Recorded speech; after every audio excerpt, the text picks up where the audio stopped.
ఓం సాయిరామ్. సాయి భక్తులందరికీ నమస్కారం అండి. అందరూ ఎలా ఉన్నారు ఫ్రెండ్స్? మన సాయినాథుని దయవల్ల అందరూ బాగుండాలని మనస్ఫూర్తిగా కోరుకుంటూ ఈరోజు ఈ వీడియో అయితే స్టార్ట్ చేస్తున్నాను. ఇక ఈరోజు వీడియోలో బాబాగారు ఎలాంటి సందేశాన్ని తీసుకొచ్చారంటే, తల్లి, నువ్వు ఆశపడుతూ ఎదురు చూసే నీ బంధం నీ దగ్గరికి రాబోతుంది. అవునమ్మా, నీ బాబా చెప్పేది ఇప్పుడే విని నువ్వు తెలుసుకో. అది ఎవరు అనేది కూడా నువ్వు తెలుసుకోవాలి కదా. అప్పుడే కదా నీకు ఆనందం. చెప్పు. మరి ఇప్పుడే విను అని బాబాగారైతే ఈరోజు ఈ సందేశాన్ని అయితే తీసుకొచ్చేశారండి. మరి బాబాగారు ఎలాంటి సందేశాన్ని తీసుకొచ్చారో స్వయంగా మన సాయి తండ్రి మాటల్లోనే విందామా? తల్లి, నువ్వు ఎప్పటి నుంచో ఆ బంధం నీకు దగ్గరవ్వాలని ఆశపడుతున్నావు కదా. వాళ్ళు రాబోతున్నారు. ఇకపై నీ జీవితం అనేది చాలా సంతోషంగా ఉండబోతుంది. నేను చెప్పినటువంటి సందేశంలో నువ్వు తప్పకుండా అర్థాన్ని వెతికి తీరుతావమ్మా. నీకోసంగా నీ బాబా తెచ్చిన సందేశాన్ని నువ్వు ఎలా వదులుకుంటావో చెప్పు. ఆలోచించు. ఇదిగో, ఈరోజు ఇప్పుడు నువ్వు నా మాటల్ని తప్పకుండా వినగలుగుతున్నావు. నీ కన్నీళ్లు, అలానే నీ ప్రతి క్షణం సంపూర్ణంగా అపూర్వంగా కూడా చాలా రోజుల నుంచి బాధపడుతున్నావు కదా. ఇప్పటి నుంచి నీ జీవితం అపూర్వంగా ఉండబోతుంది. ఈ క్షణాన్ని నేను ఎంచుకున్నాను. నీకోసం ఒక సంకేతం ఇవ్వడానికి స్వయంగా నేనే నీ ముందుకు రాబోతున్నాను. ఆ సంకేతాన్ని కనుమరుగు చేస్తే నీ మొత్తం భవిష్యత్ అనేది మారిపోతుంది. జాగ్రత్తగా వినిచూడు. ఇవి సామాన్యమైన మాటలు కాదమ్మా.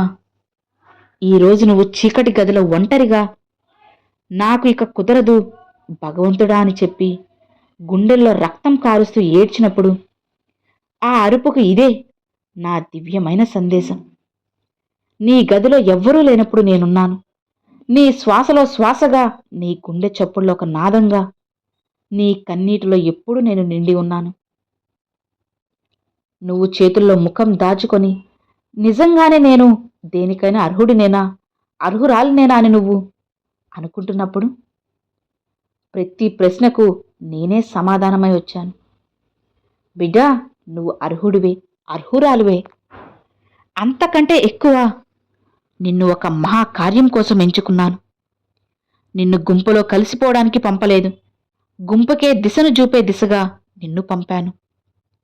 ఈ అలసట, ఈ బరువు కేవలం శరీరానికే కాదమ్మా, ఇది కేవలం నీ ఆత్మకు. నీ ఆత్మ ఎలా తడబడి బాధపడుతుంది చూడు.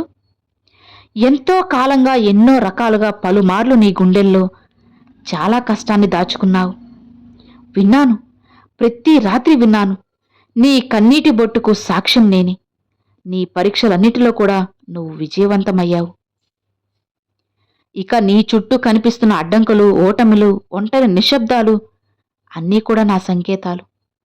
ఇక మార్పు ఆరంభమైంది. నీ గుండెల్లో ప్రతి ఒక్కటి కూడా నీ ఆశలన్నీ చిగురించబోతున్నాయి. ఇక ప్రపంచం ఆగు అన్నా సరే ఎక్కడా కూడా నువ్వు ఆగకుండా ముందుకు వెళ్ళిపో. ఇక నువ్వు సంతోషంగా ఉండబోతున్నావు. ఇక నువ్వు నడుస్తావు, చరిత్ర సృష్టిస్తావు. నేను హామీ ఇస్తున్నాను. నువ్వు తడబడితే నీ భుజంపై చెయ్యి వేస్తాను. పడిపోతే కింద కూడా కూర్చొని ఎత్తుకుంటాను.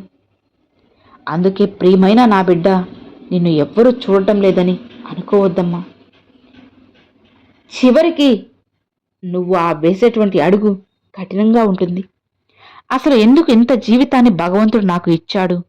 ఇంత కఠినంగా ఎందుకు ఉన్నారు? నువ్వు నిజంగా ఉన్నావా అని నన్ను ప్రశ్నించొచ్చు. ఇక నువ్వు చరిత్ర సృష్టిస్తావమ్మా. నేనున్నాను. నేను నీకు హామీ ఇస్తున్నాను. నువ్వు తడబడితే నీ భుజంపై చేయి వేస్తాను. పడిపోతే కింద కూడా కూర్చొని నిన్ను ఎత్తుకుంటాను. అందుకే నా బిడ్డ, నిన్ను ఎవ్వరూ కూడా చూడడం లేదని ఎప్పుడూ కూడా అస్సలు అనుకోవద్దు. నీ బాబా ఎప్పుడు నిన్నే చూస్తూ ఉంటారు. నీకోసంగానే పరితపిస్తూ ఉంటాను. నీకోసమే ఎన్నో పనులు కూడా చేస్తూ ఉంటాను. అవును తల్లి, కానీ చివరికి నువ్వు ఆ వేసేటువంటి అడుగు కాస్త కఠినంగా ఉంటుంది. అసలు ఎందుకు ఇంత జీవితాన్ని నాకిచ్చావు భగవంతుడా? ఇంత కఠినంగా ఎందుకున్నావు? నువ్వు అసలు ఉన్నావా అని నన్ను ప్రశ్నిస్తున్నావా? బిడ్డా, నీకున్న కష్టానికైనా బాధకైనా అన్ని విధాలుగా మంచి చెడులు చెప్పాల్సిన బాధ్యత నాది. నీ పోరాటాలు, గాయాలు, నీ పగిలిన కలలు అన్నీ కూడా నేను నా యొక్క దివ్యమైన నాటకంలో భాగాలే. ఇక నీలో ఇతరులకు లేనటువంటి గొప్ప సాహసం తయారవ్వాలమ్మా.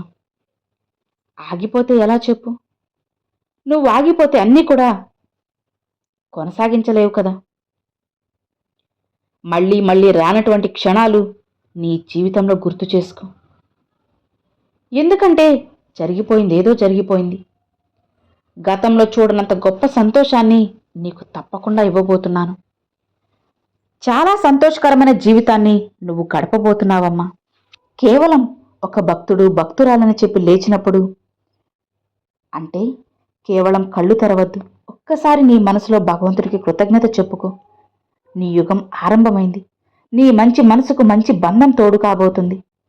అది నువ్వు కోల్పోయిన బంధం కావచ్చు, లేదా ఇప్పుడే కొత్తగా నీ జీవితంలోకి ఆహ్వానించిన బంధం కావచ్చు, లేదా రాబోతున్న రోజులో నీకు పరిచయం అయ్యే ఒక బంధం కావచ్చు. ఇలా ఎవరైనా సరే నువ్వు కోల్పోయిన బంధం మళ్ళీ వాళ్ళు క్షమాపణలు చెప్పి నీ దగ్గరకు రాబోతున్నారమ్మా. ఇప్పుడు నీ బంధం నువ్వు కొనసాగిస్తున్న బంధం అయితే ఏదైనా సరే వారితో గొడవలు కానీ విభేదాలు కానీ ఏదైనా ఏర్పరచుకున్నట్లయితే వాళ్లతో తిరిగి మళ్ళీ నీ బంధం సఖ్యతగా ఉంటుంది. ఎవరైతే కావాలని అనుకున్నావో ఒక ఇంచు తగ్గి నువ్వు వాళ్ళతో ఉండాలనుకోవడం తప్పు కాదమ్మా. ఒకరినొకరు పోట్లాడుతూ ఒకరికొకరు గొడవలు పడుతూ ఎప్పుడూ సరి సమానంగా ఉండి గొడవలు పడుతుంటే ఏ బంధమైనా శాశ్వతంగా ఉండదు. ఒకరు ఎక్కువ ఉంటే ఒకరు తగ్గాలి అంటారు కదా. తప్పకుండా ఆ బంధం నీ వద్దకు వస్తుంది. నీకు కుదరదు అన్నప్పుడు నేను నీ లోపల శక్తిని నింపుతాను.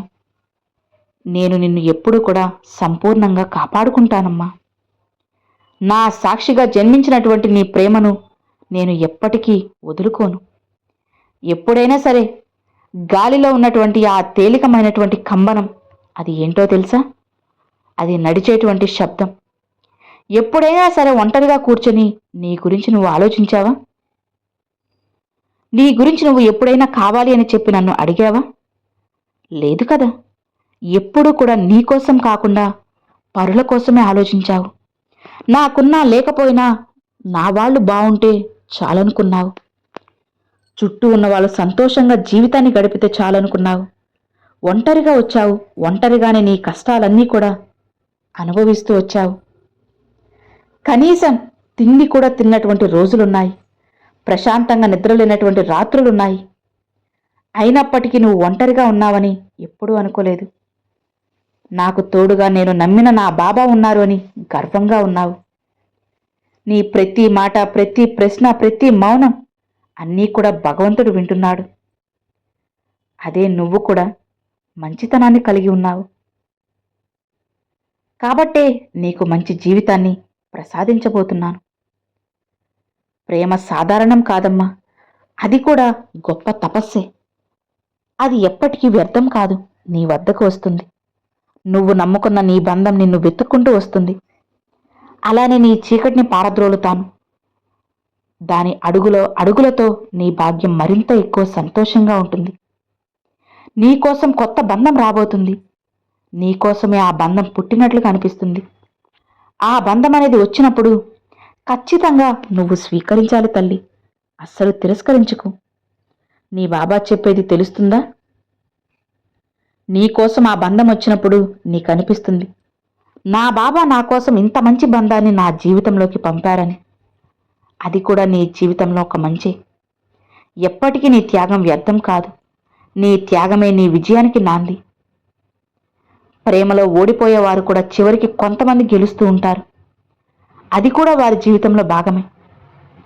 ఈసారి దూరం ఎప్పటికీ కూడా నిలిచినటువంటి దూరం ఎప్పటికీ నీకు ఆనందాన్ని ఇస్తుంది.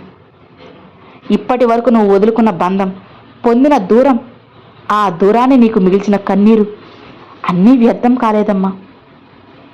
ఎవరు ఎలాంటి వారు, ఎవరు నీ వాళ్ళు, ఎవరు దూరమైన వాళ్ళు, ఎవరి మనస్తత్వం ఎలా ఉంటుంది? ఏ బంధం దూరమైతే నీకు గాయమవుతుంది అన్నీ కూడా తెలుసుకోగలిగావు కదా. కాబట్టి నువ్వు సంతోషంగా ఉండకూడదని నేను ఎప్పుడూ కూడా అనుకోలేదు తల్లి. నువ్వు ఆనందంగానే ఉండాలి అని. కానీ ఏ విలువనైనా కానీ తెలుసుకోగలగాలంటే బంధం కావచ్చు, డబ్బు కావచ్చు, ఇలా దేని గురించైనా సరే అశ్రద్ధగా ఉండకూడదు. ఒకటి కావాలంటే ఒకటి వదులుకోవాల్సింది. ఒకటి వదులుకోవాలంటే తప్పకుండా మనకి ఏదో ఒకటి భగవంతుడు ఇస్తాడని నమ్ము. ఏదైనా సరే నీ కోసం నీ దగ్గరికి వచ్చినప్పుడు నువ్వు వదులుకున్నావంటే దాని గురించి నువ్వు మళ్ళీ ఆశలు వదులుకోవాల్సింది. నీ చేతులారా నువ్వు చేసుకున్న కొన్ని పనులు నీకు బాధను మిగులుస్తాయంటే అది చివరి వరకు కూడా నీ ప్రమేయం లేకుండా ఏదీ జరగలేదు కదా. కాబట్టి నీకంతా కూడా తెలిసే జరుగుతుంది. తెలిసేలా భగవంతుడు నీకు జ్ఞానాన్ని ఇచ్చాడు. అంతేకాదు నీకు అన్ని విధాలుగా మంచి చెడుల గురించి కూడా చెప్పడానికి ప్రయత్నిస్తూ ఉంటాడు. ఇది మంచి చెడు అని నీ ఆత్మకు ప్రసాదిస్తూనే ఉంటాడు. అప్పుడే నువ్వు తెలుసుకోగలగాలి. ఇవన్నీ తెలిసిన పక్షంలో భగవంతుడు అన్నీ నీకు తెలిసేలా చేస్తారమ్మా. కొన్ని విషయాల్లో నీ యొక్క ప్రమేయం లేకుండా కొన్ని జరిగిపోతాయి. ఈ రోజున ఈ మాటలు నువ్వు విన్నావు. నేను తప్పకుండా నీ దగ్గరికి రాకుండా ఉంటానా? నువ్వు అడిగినట్లే నీ బంధాన్ని నీకు అందిస్తాను. చాలా సంతోషంగా ఆహ్వానించే విధంగా చేతులారా నువ్వు ఏదైతే నీ జీవితాన్ని పోగొట్టుకున్నానని బాధపడ్డావో ఆ బాధను మళ్ళీ నీ జీవితంలోకి ఎప్పుడూ పొందకుండా ఉండాలంటే ఈసారి నీ దగ్గరకు వచ్చే బంధంతో జాగ్రత్తగా మెలుగు. వారితో అన్ని విషయాలను సఖ్యతగా చెప్పుకో. నీ హృదయంలో ఎలాంటి గాయం ఉండకూడదని చెప్పి నువ్వు కోరుకుంటున్నావు కదా. అలానే ప్రేమను ఎప్పుడూ అశ్రద్ధ చేయకమ్మా. నా మాటలు నీకు అర్థమయ్యాయని అనుకుంటున్నాను. ఎదుటివారు చూపిన ప్రేమను ఎప్పుడూ కూడా అశ్రద్ధ చేయకు బిడ్డా. ఇప్పుడు నువ్వు చాలా రకాలుగా ఆలోచిస్తున్నావు.